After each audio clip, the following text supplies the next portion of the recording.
Court में case कर दिया था।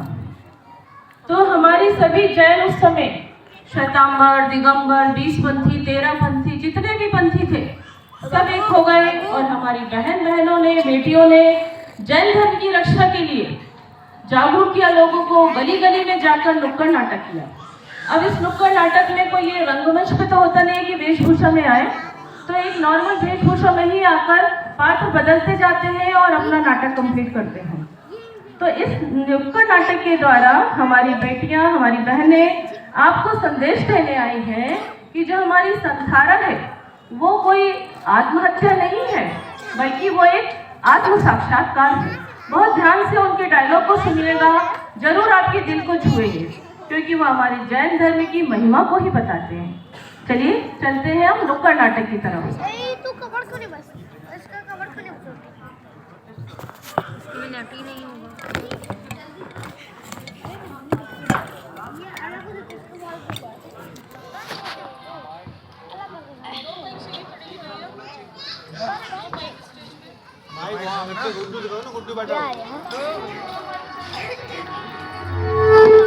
खुशबू बिल्कुल चुप हो जाना।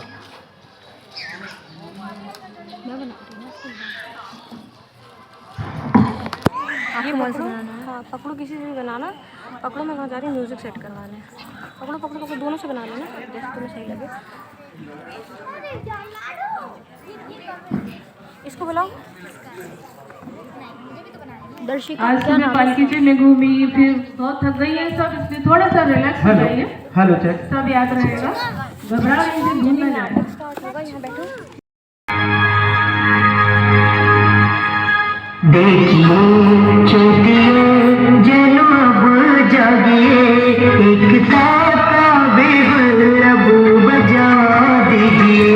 देखिए चोटियों जनाब जागिए, एकता का बिगुल अब बजा दीजिए।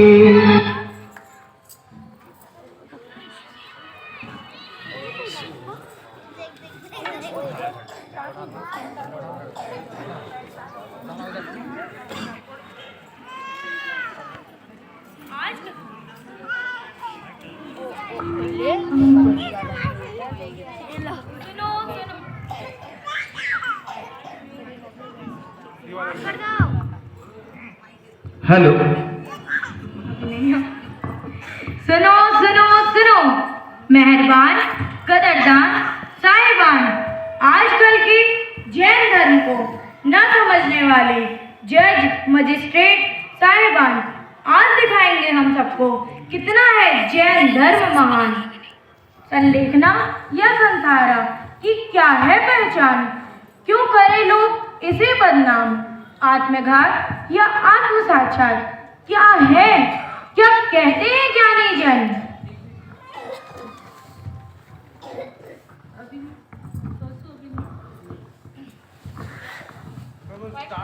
आंटी अपना दे दीजिए माइक, अपना वाला दीजिए उसको, आप लीजिए ये वाला, ठीक है? आप लीजिए ये वाला।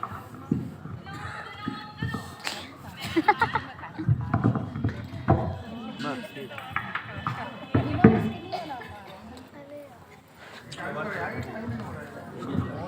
हेलो मम्मा, मम्मी।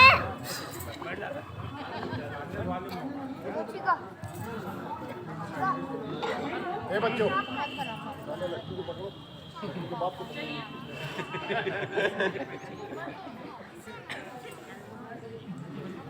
हेलो।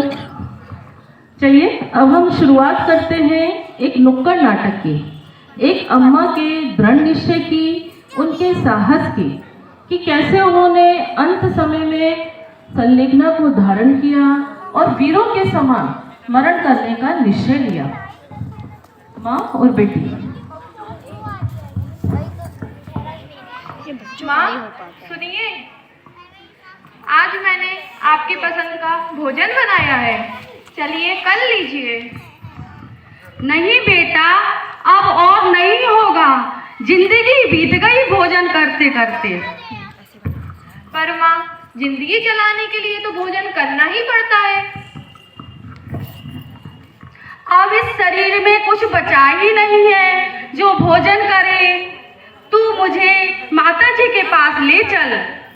पर माँ, आपको आरिका माता जी के पास क्यों जाना है? बेटा, मुझे अचानक बहुत दर्द हो रहा है। बहुत देर हो चुकी है। मेरा अंत समय अब नजदीक लग रहा है। इसलिए मुझे तू माता जी के पास ले चल। संलेखना लेना है मुझे। पर माँ, उसमें तो भूखा रहना पड़ता है। मैं आपको भूख से मरते नहीं देख सकती। बेटा, मरना तो सबको एक दिन है ही। आज मुझे, कल तुम्हें। क्या तुम चाहती हो कि मेरे प्राण निकलने से पहले मेरा अगला भाव सुधर जाए? ठीक है माँ, मैं आपको आरिका माता जी के पास ले चलती हूँ। जितना कठिन संलेखना लेना होता है, उतना ही कठिन अपने किसी परिजन को संलेखना लेते हुए देखना होता है। ये दोनों निर्णय बहुत ही साहस भरे निर्णय हैं और ऐसे निर्णय सिर्फ हमारे जैन बंधु ही ले सकते हैं। तो बोलिए जैन धर्म की जय। देखिए, इतना कठिन निर्णय, इतना साहस कि मृत्यु को नजदीक देखे तो उसको वरण करने का साहस सिर्फ जैन धर्म में ही हो सकता है।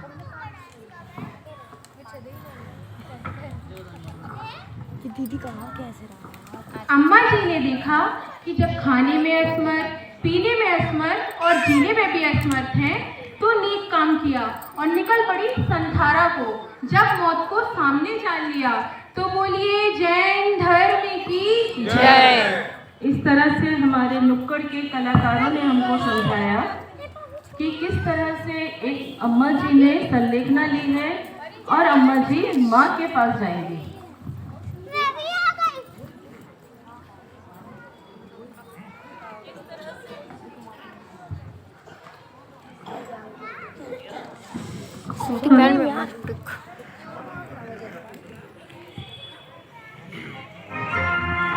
दिनवाणी माँ तेरे चरणों आया, दिनवाणी माँ तेरे चरणों आया। ज्ञान की ये दिव्य ज्योति आज पाया, सत्य ज्ञान पाया।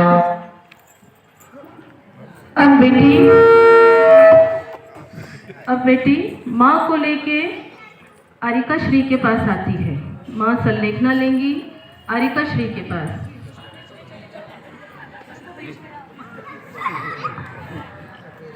देखिए, पात्र वही रहते हैं, इसमें ऐसा नहीं रहता नुक्कड़ नाटक में, इसलिए हंसने की बात नहीं है। नुक्कड़ नाटक में पात्र वही के वही चेंज होते हैं और संदेश देते हैं। लोगों को जागरूक करने के लिए ये नाटक किया जाता है।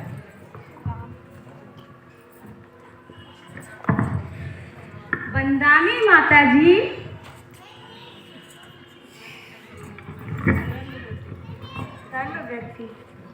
माता जी, मैं संलेखना लेना चाहती हूँ।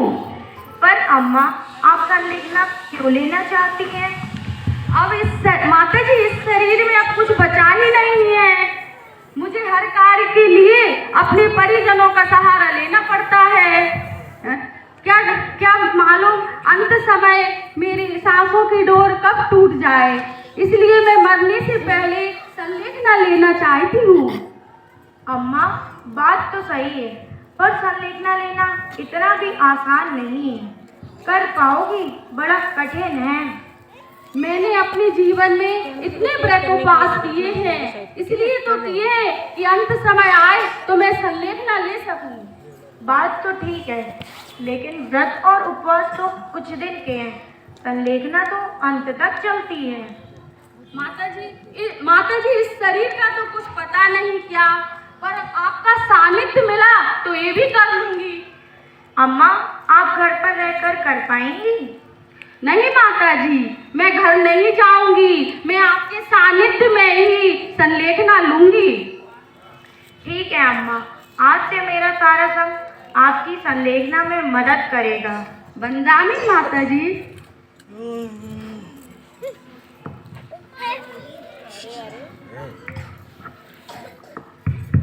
जितना कठिन संलेखना लेना है, उतना ही कठिन संलेखना देना होता है।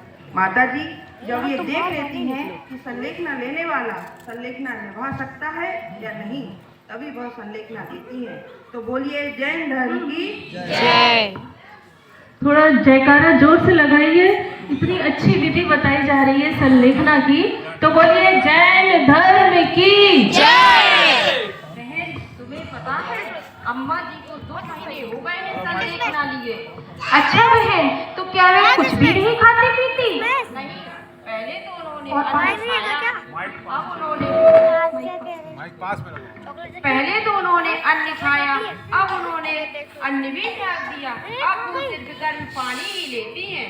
धन्य है अम्मा जी, जिन्होंने इस भाव में ही अपना परलोक सुधार लिया। धर्म हो तो ऐसा। तो बोलिए जैन धर्म की जय। देखिए माता जी संलेखना के लिए माता श्री के पास बैठी है। अब माता जी और अर्जुका माता की वार्तालाप। बंदामी माता जी, माता जी मेरी संलेखना चल रही है। अम्मा आप सच में बहुत अच्छा काम कर रही हैं। सारे साधु संत भी इसी मार्ग पर चलते हैं और मुक्ति प्राप्त करते हैं। आपका अंतिम समय निकट आ रहा है। आप भी स्त्री पर्याय छेद कर भगवान बनेंगी। बस माता जी एक बार 12 भावना सुना दीजिए। राजा राणा छत्रपति हाथी अनेके असवार, मरना सबको एक दिन अपनी अपनी बार, रमे गुरु अपनी अपनी बार।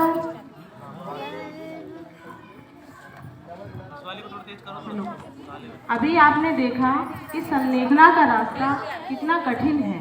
संलेखना के मार्ग में चल के यदि किसी व्यक्ति को, गृहस्थ व्यक्ति को किसी साधु व्यक्ति का, किसी ज्ञानी व्यक्ति का सानिध्य मिल जाए और वो उसकी संलेखना कर दे तो बात ही क्या।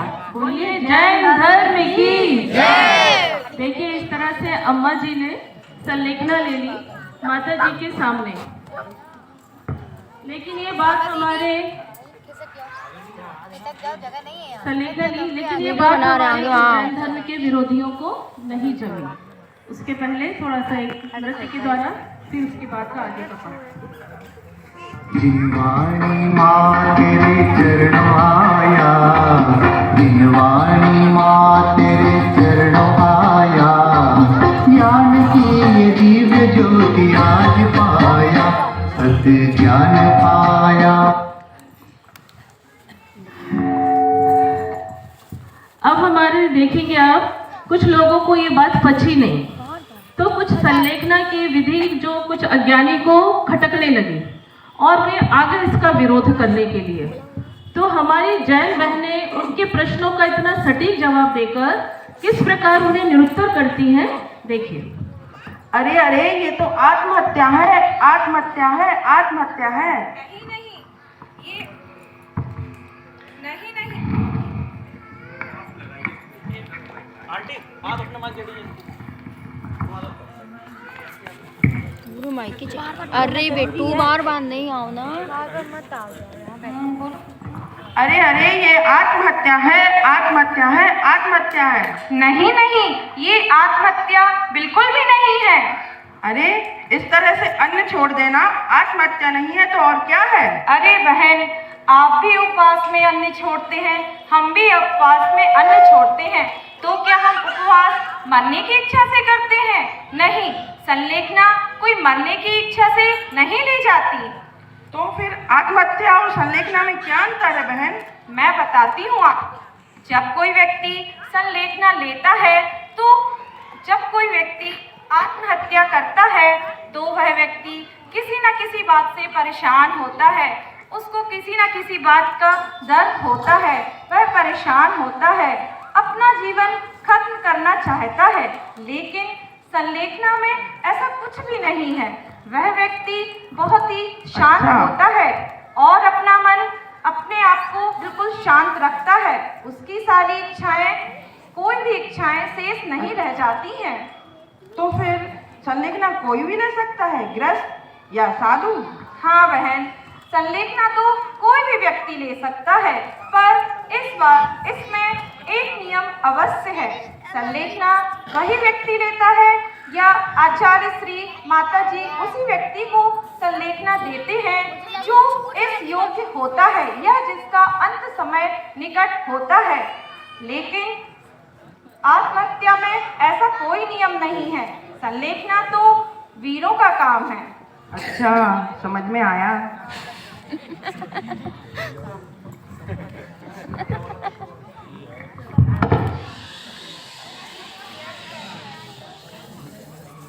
वीडियो को रोकती है, बनाती रहती हूँ, रोकती है।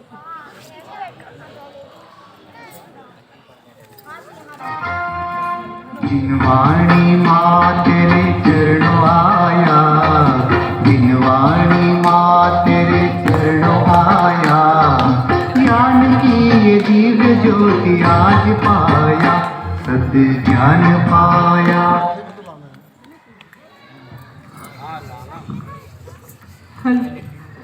अभी आपने देखा हमारी बहन ने संलेखना विरोधियों को कैसा करारा जवाब दिया, संलेखना में और आत्महत्या में उन्हें अंतर बताया। अब हमारी बहनें क्रम से आकर आपको संलेखना का महत्व उदाहरण दे देकर समझाएंगी। नौकर जब काम करने में असमर्थ हो जाता है तो क्या मालिक उसे पगार देता है? नहीं ना। तो फिर जब हम अपने हाथ से खाना खाने में असमर्थ हो जाते हैं, पानी पीने में असमर्थ हो जाते हैं, खाना पचा नहीं सकते, तो जबरन वह खाते क्यों हैं? असहाय क्यों रहे? त्याग करो, संथारा लो और रखो मोक्ष की ओर कदम। बोलिए जैन धर्म की जय।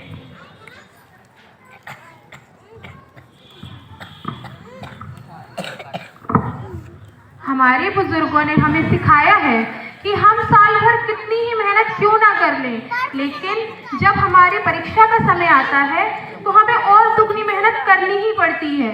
इसी प्रकार हम पूरी जिंदगी भर कितने ही अच्छे कर्म क्यों ना कर लें, लेकिन जब हमारा अंत समय आता है तो हमें अपनी आत्मा की शुद्धि के लिए और कठिन तपस्या करनी ही पड़ती है। तो बोलिए जय धर्म की जय। देखिए फिर से विरोधी आ गए, उन्हें तो चैन ही नहीं मिल रहा था। मैंने सुना है कानून में आस्था का कोई स्थान नहीं है, फिर संथारा आत्महत्या हुई कि नहीं हुई? पहली बात तो पहली बात ये आत्महत्या नहीं, और दूसरी बात कौन कहता है कि कानून में आस्था का कोई स्थान नहीं है? क्या पशुओं के वध नहीं होते? फिर क्यों आस्था के नाम पर पशु बलि जैसे काम को सही ठहराया जाता है? फिर ये कानून का गहरा चरित्र नहीं है। एक और आस्था के नाम पर हिंसा जैसी कुरीति को सही ठहराते हैं और दूसरी तरफ हमारी संथारा जैसी पवित्र विधि को आत्महत्या कहा जाता है। संलेखना आत्महत्या नहीं, आत्म साक्षात है। तो बोलिए जैन धर्म की जय। देखिए कोर्ट का निर्णय आया है तो बताने आ रही है वो हमें। सुनो आज चलो आज कोर्ट का निर्णय आने वाला है। कोर्ट से निर्णय आने वाला है। संथारा आत्महत्या है कि नहीं ये सबको पता चलेगा। अरे जिस किसी को यार मुझे कॉलेज जाना है, मुझे संथारा थोड़ी ना लेनी है। अरे बहन ये क्या कह रही हो? अगर कोई नहीं जाएगा तो हम विरोध कैसे करेंगे? बस यही कमी तो है हम में। हम धर्म के नाम पे सबसे आगे, शिक्षा में सबसे आगे और व्यवसायों में भी सबसे आगे, लेकिन बात जब स्वार्थ की होती है तो स्वार्थ के नाम पर हम एक नहीं हो पाते और हमें दबाने की कोशिश की जाती है। बोलिए जैन धर्म की जय। देखिए बहुत अच्छी बात कही श्रद्धा जी ने कि धर्म में भी आगे, कर्म में भी आगे, व्यवसाय में भी आगे, लेकिन जब स्वार्थ की बात होती है तो हम एक ही नहीं हो पाते। हाँ, ठीक ही कहा है आपने श्रद्धा बहन। बात संलेखना की नहीं है, बात हमारी पहचान की है। आज संलेखना पर रोक लगाई, कल हमारी जीवन शैली पर रोक लगाएंगे।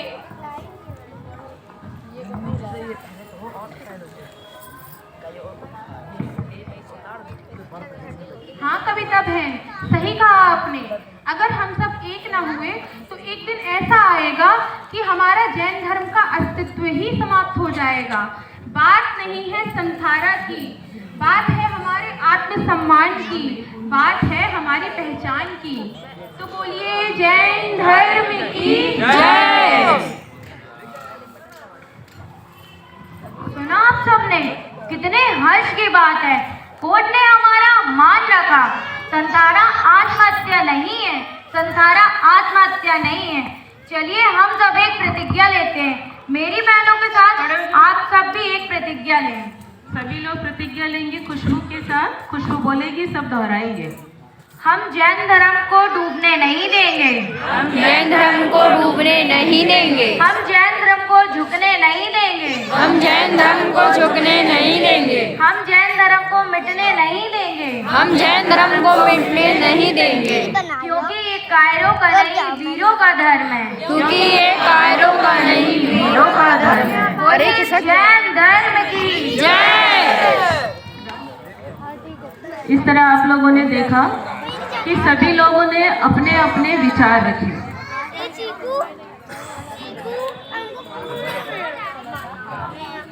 सभी लोगों ने किस तरह से के संलेखना को लेकर अपने अपने विचार रखे, लोगों को चेताया कि संलेखना आत्महत्या नहीं है और हमारी कोर्ट में जीत है।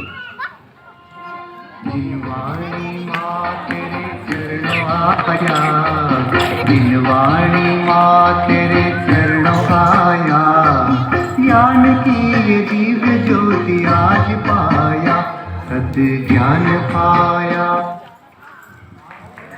चलिए, माँ की संलेखना में उनका पूरा परिवार संघ के साथ उनका सहयोग कर रहा है। सभी लोग मिलकर उनको धार्मिक प्रवचन और अच्छी अच्छी स्तुतियाँ पाठ सुनाते हैं। चलिए जानते हैं माँ ने संथारा लिया था तो माँ की अब स्थिति कैसी है। कह दो, दे दो, कह दो।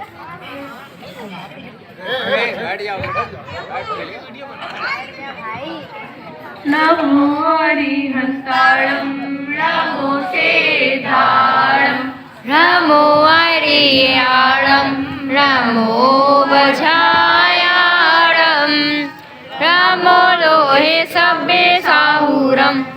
माँ आप भी पढ़िए ना। नमो हरिहंताणं नमो सेधाणं। माँ ये क्या हुआ आपको? नहीं नहीं, मुझे उदास नहीं होना है, मुझे रोना नहीं है। मेरी माँ ने अपना देह ही तो त्यागा है। आत्मा तो कभी मरती नहीं है, उन्होंने अपनी आत्मा का कल्याण किया है। मैं भी भगवान से यही प्रार्थना करूंगी, जब मेरा अंतिम समय आए तब मैं भी समाधि मरण लेके ही अपना देह त्यागूं। दिन रात मेरे स्वामी मैं भावना निभाऊं, देहांत के समय में तुमको न भूल जाऊं। रात मेरे स्वामी मैं भावना निभाऊं, देहांत के समय में तुमको न भूल जाऊं। जैसे कि आप सभी ने देख लिया कि अम्मा जी ने संलेखना ले ली है, देह का त्याग कर दिया। अब हमें कैसे मरना है? हम कैसे मरना चाहते हैं? घर में घुटकर मरना चाहते हैं या अस्पताल के किसी कोने में, या वीरों की तरह आत्मकल्याण देह को त्याग कर? वैसे तो हम सभी जानते हैं, ना हम कुछ लेकर आए हैं और ना कुछ लेकर जाएंगे। जो कुछ भी पाया यही पाया, और जो कुछ भी खोएंगे यही खोएंगे। तो फिर क्यों ना हम जैनों की तो फिर क्यों ना हम करें मान संधारा पर, मरे तो वीरों की तरह। तो बोलिए जय धर्म की जय। मैं सभी बहनों से कहूंगी कि वो मेरे साथ एक निर्णय करें।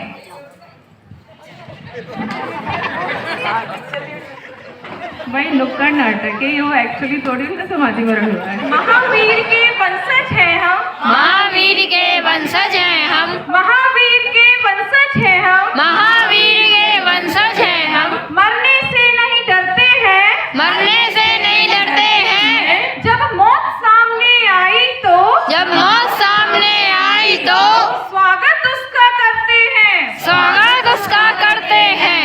मरने की हमें चाह नहीं, मरने की हमें चाह नहीं, पर मरना सबका निश्चित है, पर मरना सबका निश्चित है। नहीं मरेंगे घुट घुट के, नहीं मरेंगे घुट घुट के, संधारा लेना निश्चित है, संधारा लेना निश्चित है, संधारा लेना निश्चित है। संधारा लेना निश्चित है। मैं आप सभी से बोलूंगी, सीमा आंटी के द्वारा ये नुक्कड़ नाटक संधारा पर हम लोगों ने किया है, तो वो इसका सार आपको बोलेंगी, आप सभी सुनिए।